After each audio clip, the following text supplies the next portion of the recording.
si povedali, tak ahojte, spracoval som to. Vychádzal som z toho, čo sme si povedali na našom stretnutí.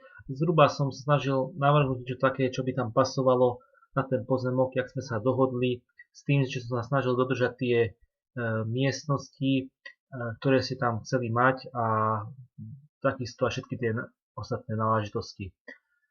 Celkový dom, nakoľko ten pozemok je úzky, by som navrhoval, aby ten dom sa ťahal skôr do tej zadnej časti. Inú možnosť nemáme potom už jedine do výšky ísť. Celkovo som sa snažil dodržať ten dom, aby malo maximálne tých 10 metrov na šírku a zvyšok potom zaťahol dozadu a vytvorilo sa to tak, že vzniklo tu 23,5 metra. Vstup je tu som dal garáž, ako sme chceli, to znamená, ten garáž by trošku prečneval dopredu, bolo by tam státe pre jedno auto, ako sme sa dohodli.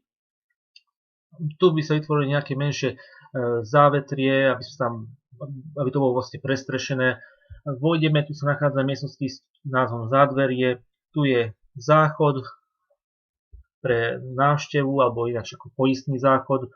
Tu by bola technická miestnosť, čiže by to bolo pekne oddelené, ten vstup by bol, stade to nebolo by to niekde, tuto by to nešpatilo, nebolo by to tak viac menej izolované, tieto vstupy.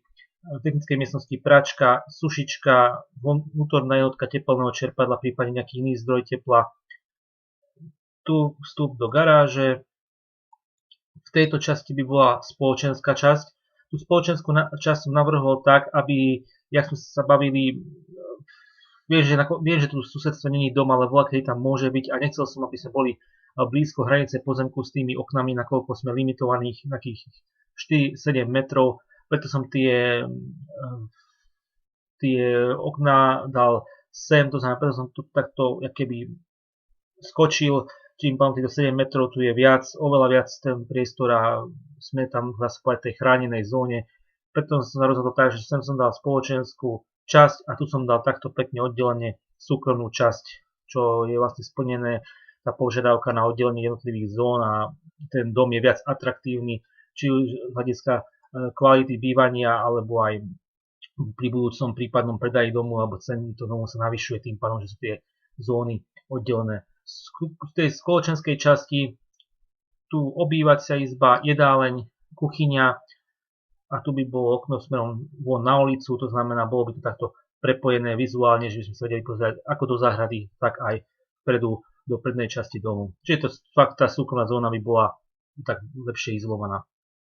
V kuchyni sem som zatiaľ dal predbežne sporák, vy si poviete, že to chcete mať tu, môžete to mať aj na ostrovčeku nejakom, dá sa tu chocičo vymysleť. Dres, umývačkou riadu, sem som dal rúru a tu je chladnička. Sem som situoval špajzu, tá špajza neodvetraná, treba myslieť na nejaký s podstropným ventilátorom na odvetranie tej špajze, ale oddeluje nám tú spoločenskú, tú obývaciu izbu od kuchyne, je to také, tak uzavreté, je to tak opticky krajšie, že nie je tam presne ten vizuál, alebo to videnie od tejto smerom sem, že je to také oddelené. Sem neviem, či sme chceli, alebo nechceli, nie som si istý, predbežne som sem dal aj, že môže tu byť aj krb s komínom, keď nechcete, môžem tu samozrejme zrušiť, tu by bol výstup cez posuvné dvere von na terasu, dvere môžu byť samozrejme otvárané. Teraz uvažoval som dva stĺpy, to znamená zastrešená je nejak takto, je to tuto z nejakých predbežných vizualizácií, že to prestrešenie som nedal až dozadu, samozrejme není problém, keby ste chceli, bukne sa sem ešte tretí stĺp, môže to byť prestrešené až po to, ale kvôli nejakým úsporom aj financií som to prestrešil takto. Neviem, či to je zaujímavé, či tá strecha možno byť lacnejšie, keď bude celé prestrešené. Vy si poviete, teraz sa môže byť fakt 10 metrová, není s tým problém. V súkromnej časti, tu nejaká chodba, takto, tuším, že brat to má tvoj tak podobne. Nič lepšie mi nenapadlo, nemohol som dať tú chodbu sem, ani nejak to oddeliť, čo by som do tejto časti situoval, už neviem. Nemôžeme sem dať okná obytných miest, takže musel som sem uvažovať tú chodbu. Tu by bola spoločenská kúpeľňa, dve umývadlá, predbežne záchod, vaňa, sprcha, jedna detská izba, druhá detská izba, spálňa. Spája sa takým moderným štýlom, že každá umožňuje výstup na spoločnú terasu, čiže celé to tak opticky prepojené, alebo aj celkovo vytvára to určite nejaký taký moderný dojem. Keď to nejakým dôvodom odmierate a skôr chcete byť na nejaký konzervatívnejší štýl, kľudne tu môžeme dať aj okná obyčajné bez umožnenia výstupu na vonkajšiu terasu. Predbežne som to nechal týmto modernejším štýlom, ale nemám nič proti tomu, keby ste sa rozhodli pre nejaké konzervatívne zaužívané riešenie. Tu nakoniec potom samozrejme spálňa. Šatník som nedal som šatník zvlášť, dal som šatník, alebo tá skriňu som dal tu. Toto je trošku veľké, tá posteľ, takúto som mal v blokoch, ale táto posteľ, ten tá šatníková skriňa môže byť kľudne aj tu, zmestí sa to. Bude to troška užšie, ale zmestí sa to, keby ste chceli, samozrejme ten dom sa ešte furt dá predržiť aj na 4 m, 3,5 m. Ja som to dal tak, že už teraz to má 15 m štvorcových, čiže to je dostatočne veľké, ale vy si poviete, tej detskej izby som dal 10,86 m štvorcových, taktiež nie je problém, keby chcete, môžeme sa do toho ťahať, s týmto veselom sa dá pracovať, môžeme ísť aj, hádam aj, dá sa povedať, skoro susedovi zadnému. Takže s tým nie je problém.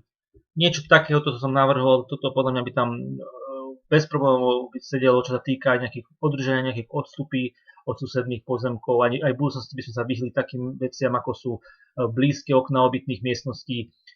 Je to vážne akože stvorené na ten pozemok a atraktívne, snažil som to samozrejme atraktívne vymyslieť. Ale konečne slovo máte vy, si sa to pozrite, či sa vám takéto niečo páči, či by si išlo takéto nejakého štýlu.